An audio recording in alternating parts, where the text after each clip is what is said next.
Mayong hapon, Mindanao. Ako si Sara Hilomen Velasco. Nakuhaan og video ang usa ka lalaki nga nagpalatay matud pa sa usa ka sakyanan sa Davao City. Kapulisan mipaklaro nga dili kini modus. Ang detalye sa live report ni Jandy Esteban. Jandy. Sara, sumala sa pipila nga nakakita sa mong video basin matud pa nga modus operandi kini sa karsada. Apan base sa investigasyon sa Davao City Police Office, dili matud pa kini modus. Kung ngano atong siron pinaagi nining report. Samtang nagkulgot ang trapiko, makita ning lalaki nga milingkod tapad niining pickup truck. Naglingi-lingi kini og daw naniid.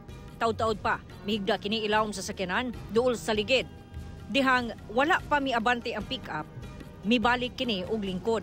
Pagsiga sa green light, mibalik kini og higda.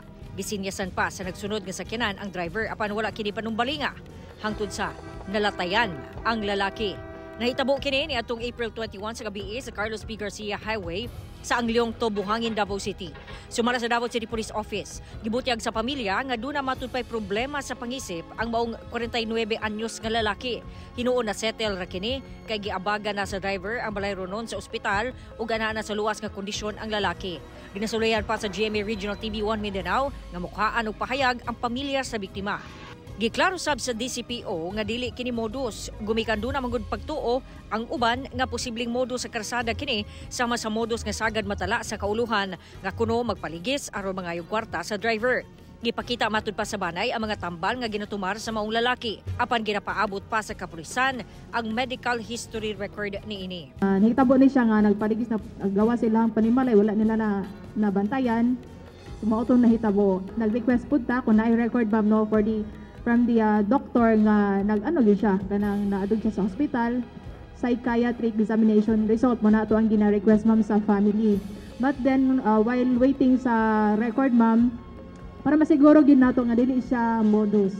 So naagid investigation nga gihimo nga ato ang Buhangin Police Station and dili siya modus ma'am. Pasidaan sa DCPO. Nato sa mga tao nga nakita ni nga tabo nga pwede din siya himuon.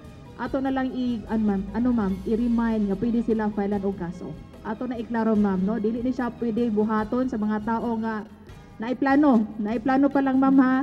Ayaw na lang gid niyo tuyo kay basig maditsuhan na noon mo di na mo kamata. Gipasabot sa usa ka clinical psychologist, dunay pipila ka rason nganong musampot sa ingon ani nga pamatasan ang usa ka tawo. Based dun sa sa nangyari sa video, it is possible that it was an attempt na pasakitan niya ang sarili. Wala may normal nga tao nga higda dito sa road na para magpasagasa. So definitely na ay mental health problem, di lang nato ma-specify.